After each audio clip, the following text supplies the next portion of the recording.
You know, it's starting to feel like the deeper we get into 2024, the more anticipated Grand Theft Auto 6 gets. Not only because we're getting closer to 2025, but also knowing the fact that we can get a trailer 2 at literally any moment. In our last episode, we talked about 10 biggest GTA 6 updates that could change everything, and we got some fun stuff to talk about today. What's going on, guys? My name is Mizzly, and today we're going to be talking about 10 features that Rockstar needs to bring back for Grand Theft Auto 6. Get comfortable because we got a banging list here, especially if you missed out on playing the OG Grand Theft Auto games. So sit back, relax, grab a snack, and let's get right into it. Starting off with our number 10 spot, we're going to be talking about that 6-star wanted level and how amazing it was. Especially if you played through what is now considered retro Grand Theft Auto games, you know exactly what I'm talking about. Come on, Rockstar, please make this happen, bro. Just bring it back, please. I understand that you guys are trying to make the game as realistic as possible, but there was just something about getting chased by a whole bunch of task force military motherfuckers at the same time if you had 6 stars. Like, come on, the adrenaline that we would all get as soon as we would see a tank at the corner of our peripheral vision, it was just scary. It was absolutely terrifying. Every single Grand Theft Auto game up until 5 had 6 stars. In Grand Theft Auto 4, if you had 6 stars, the literal FBI would come after you. Now, I understand that the SWAT team comes after you once you hit 5 stars in GTA 5, but there was one thing that was very unique in GTA 4 if you had 6 stars. If the FBI was chasing you, there would literally be police and FBI agents with snipers on rooftops as you're driving or running around in the city. Or FIB agents to be more specific, because people in the comments will be like, it's FIB. But my main point is that it would make sense if Rockstar would bring back the military aspects if you had 6 stars in GTA. They can keep the FIB chasing you or the SWAT chasing you, but leave that for the 4 and 5 star mark and have the 6th star have the literal military chase you, because that is just a different action-packed experience, bro. I promise you, if you missed out, you will love it. And a major upgrade that I would like to see that they did not incorporate in GTA 5 is that if you steal a tank or a jet from the military base, the military will continue chasing you until they confirm your KIA. And the tanks and helicopter plus the jets that will be chasing you alone will make it damn near impossible to survive 6 stars longer than 10 minutes easily. Probably not even longer than 5. Overall, it'll bring back that feeling of challenging ourselves to see how long we can survive against the military in GTA. Now, I understand that some people do find police chases very annoying, which is why the OG games did incorporate police bribes around the map so you could lower your star or wanted level in the game. At the same time, there were a lot of us who really enjoyed it. That's really what the point of GTA was causing mayhem and basically doing the shit that we can't do in real life without repercussion, or better yet, not respawning. And think about it, especially with Red Dead Redemption 2's focus on the realism incorporated in GTA 6, but mix and match together, and then boom, you, oh my goodness, And for our number 9 spot, we have the mini games. Technically, Rockstar still incorporated mini games in GTA 5, but there was nowhere near as much mini games as there was in the OG Grand Theft Auto games. For example, in Grand Theft Auto San Andreas, if you got in a fire truck, you could literally play a mini game as being a firefighter and get rewarded for it. Better yet, the missions even got harder the more you did, literally having to spray people who are on fire with the literal hose of the fire truck, which is quite funny. Or if you got inside of an ambulance, you could literally deliver people to the emergency room, or getting in a police car, you can play as a police officer. On top of that, if you go on all the dates with CJ's girlfriend, you'll actually unlock the police uniform as well. Takes forever though. We can't forget about the crazy taxi little aspect that they had in the game too. That shit was mad fun. Grand Theft Auto 5 completely abandoned all of these minigame aspects, except for the taxi one. But if you get into a cop car, a fire truck, or an ambulance, you can't do anything. Grand Theft Auto 4 kinda sorta incorporated the police minigame. You know, Brucey would have these missions where you would steal a cop car and then you have to look up a criminal and go hunt the guy down. It was kind of fun to do. There was also taxi minigames, but those weren't as fun as the crazy taxi ones in the previous games. Although it never really made sense why they would pay you for randomly stealing a cop car, an ambulance, or a fire truck and doing random missions.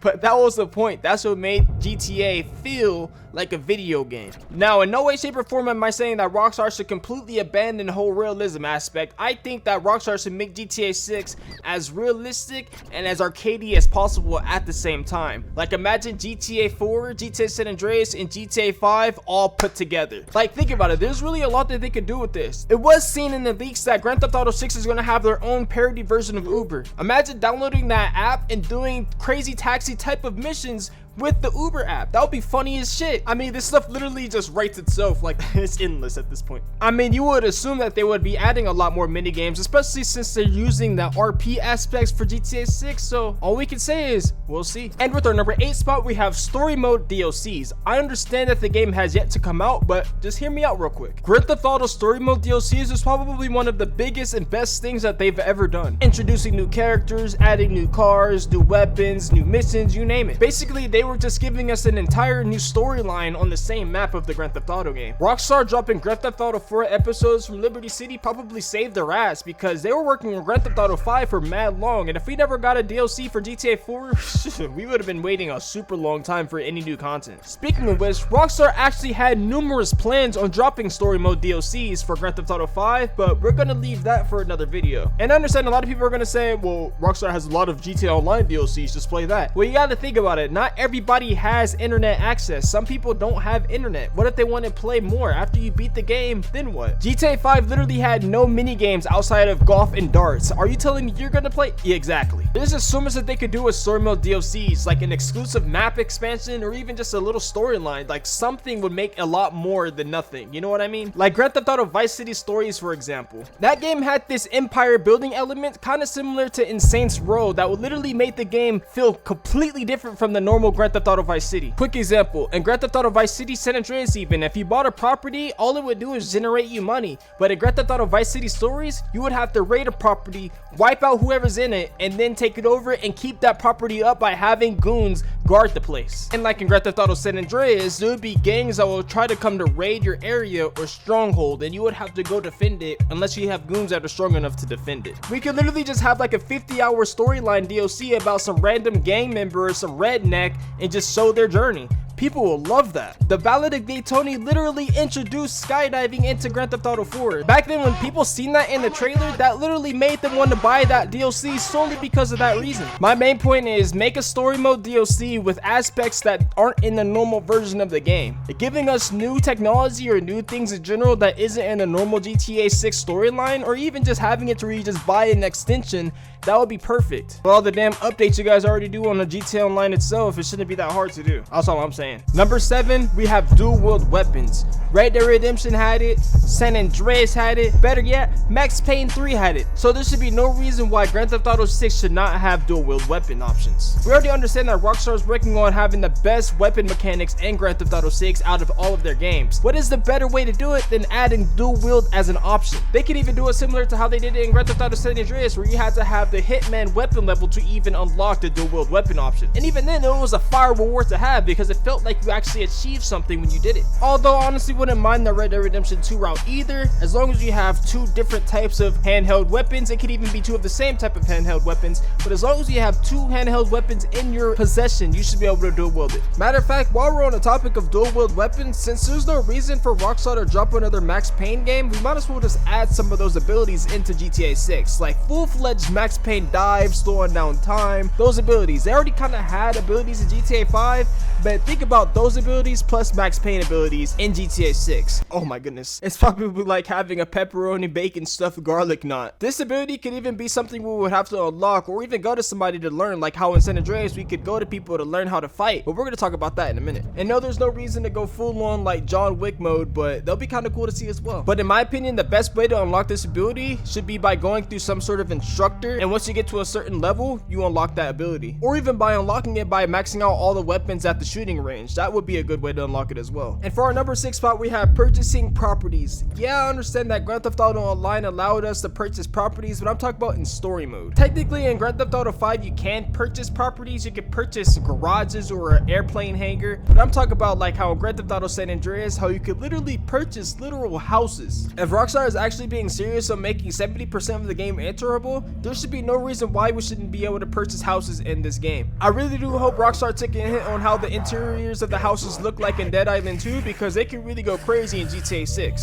Some houses could come with a 10-car garage, a 5-car garage. You also gotta remember we're in Miami, so some of the houses or condos could even have boat docks, helipads. The game could even allow us to own some countryside house with an airfield attached to it. Think about it, Rockstar. It would actually make players actually want to make more money in story mode. There's a decent amount of things to buy in Grand Theft Auto 5, but unless you're really smart with your money throughout the story mode, everything's absurdly expensive and it's kind of annoying. And in Grand Theft Auto 4, the money was technically useless since the only things that we were able to buy was clothes, guns, ammo, and food. If y'all can sell a Deluxo for $30 million on GTA Online, I'm pretty sure y'all can have a house on Grand Theft Auto 6 story mode for $30 million and have it be badass as shit. Obviously, the Deluxo isn't $30 million. I was being sarcastic, but we know what I mean. Being able to buy dope properties in Grand Theft Auto 6 can give us the same excitement and urge to make money like how we had in Grand Theft Auto Online. And for the big number 5 spot, we have fighting moves. Grand Theft Auto 5 was a huge disappointment when it comes to the combat. Like, come on, Rockstar, you guys really downgraded from Grand Theft Auto 4 and Grand Theft Auto San Andreas. Literally in GTA 5, after a one-hitter quitter or 1-2, the NPC you were fighting is done. But in Grand Theft Auto 4, Nico literally had straight hands. I mean, even Luis and Johnny, if you would dodge a punch, you literally return with a combo and reverse it, bro. It was insane. And we can't forget how there was a literal fight club in the Ballad of Gay Tony. That was probably one of the most fun things about that DLC. That fight club was no joke. I don't know about y'all, but I would literally spend hours in that fight club just bodying. It's just bink, bink, bink, bink, bink, bink. But Grand Theft Auto San Andreas' combat was even better than Grand Theft Auto 4 solely because there was multiple fighting styles that you could learn to do. You could literally become an MMA machine in that game. It was not even funny. On top of sparring with other people in the dojos, oh my goodness, that was so fun. Just getting kicked in the chest and falling back.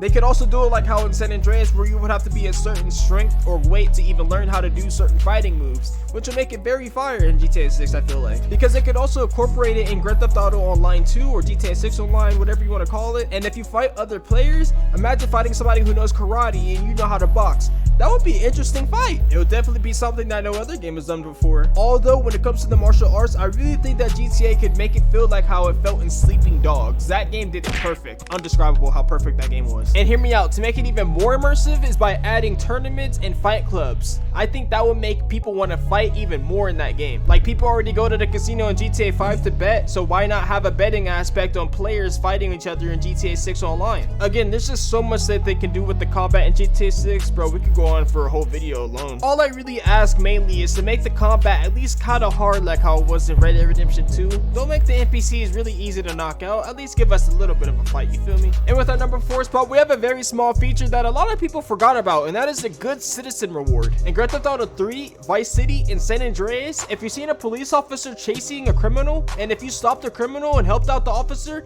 you would get a good citizen reward and even get paid out. Unlike in Grand Theft Auto 5, if you try to help a police officer with a criminal, they'll completely disregard that criminal and start shooting at you. Honestly, that makes no sense. It probably is one of the stupidest features in Grand Theft Auto alone. Like Rockstar, since Grand Theft Auto San Andreas and Grand Theft Auto 4, we can really tell that you guys did not put a lot of work in GTA 5, even though you did with GTA Online, but with the story mode, you guys didn't really put your ankles in it. And with our number 3 spot, we have better physics. Grand Theft Auto 4 was probably the best physics in any Grand Theft Auto game alone. Shit, low-key, I would say Grand Theft Auto 4's physics inspired the physics in a lot of other games, but even then, Grand Theft Auto 4 low-key probably did it the best, especially when it comes to the ragdolls, the explosions, and the car accidents. Like, I don't know about y'all, but hitting a car head-on a motorcycle and flying 100 feet in the air was the funniest shit ever. You do that shit in GTA 5 or attempt to, you die instantly on the spot. I understand, again, it's more realistic. If you do it in real life, you die, but again, it's not aiming for realistic. Rockstar, we're looking to play a video game, not to be in real life. There's just so much physics aspects that you guys completely disregarded for GTA 5 that was incorporated in GTA 4. For example, falling off a rooftop in GTA 5 with an RPG in your hand, it disappears. But if you fall off a building with an RPG in your hand in GTA 4, you can literally fall all the way down as you're shooting the RPG. Although it was kind of questionable how he was reloading the rockets, but we need stuff like that back in Grand Theft Auto 6. Like surviving an explosion by barely jumping just on time and watching your character get thrown like 100 feet in the air. That's just funny as shit. And with that number 2 spot, we have movement and parkour. In Grand Theft Auto San Andreas and in Grand Theft Auto 4, if you jump, towards a ledge, you would actually grab onto the ledge and you could pull yourself up. But in Grand Theft Auto 5, this feature completely does not exist. Like, I understand that if you jump from a rooftop and try to land on another roof, you're probably gonna fall, but at least in Grand Theft Auto 4, if you barely missed, you would fall, but most of the time you would at least grab the ledge and pull yourself up. And it was very helpful in certain situations. And in Grand Theft Auto 4, if you were in a shootout but you needed to take cover, if you run towards cover and click the cover button, Nico would literally roll or slide towards cover, which was insane. Grand Theft Auto 5's movement wasn't all that bad, but there was just something about it that felt a little wonky compared to Grand Theft Auto 4. Like, Grand Theft Auto 4's movement felt realistic but over exaggerated, and Grand Theft Auto 5's movement felt arcadey but realistic, if you know what I mean. Even the way the vehicles moved was something else. Even though this would technically be under physics, but the way the vehicles drove, and if you crashed, it just felt so real. Like, speeding in GTA 4 actually feels like you're speeding, compared to in GTA 5, it doesn't really feel like you're speeding like that. I guess it's because in GTA 4, if you were speeding, it was a lot harder to control and the accidents were a lot more brutal, and you knew it. It would also be really cool to see Rockstar reintroduce hanging on ledges, so you can like get to other places by just hanging on and moving on the ledge. And depending on how much upper body strength you have will determine on how long you can hang on to that ledge, or whether or not you can even pull yourself back up. It's just a small feature that I miss a lot, and I would love to see Rockstar bring it back. And finally, with our number one spot, we're going to be talking about bringing back some weapons. In the past, Rockstar was known for incorporating very goofy weapons in their games, and I'm talking very goofy. Honestly, since San Andreas, we haven't really seen too much of a variety of weapons outside of guns, bats, and a little bit of melee weapons. Like, honestly, I don't see a reason why Rockstar couldn't add a chainsaw or a flamethrower in Grand Theft Auto 5. We literally had those in Grand Theft Auto San Andreas. Even being able to take somebody out with a can of spray paint was one of the best things ever. Now, don't get me wrong, Grand Theft Auto 5 has some really fire weapon customization features. Some of the guns are even cool too, but a lot of the cooler ones are only online. And having secret locations for unique weapons would be a plus as well. Like, instead of being able to buy a Holy Hellbringer out of ammunition in GTA 5,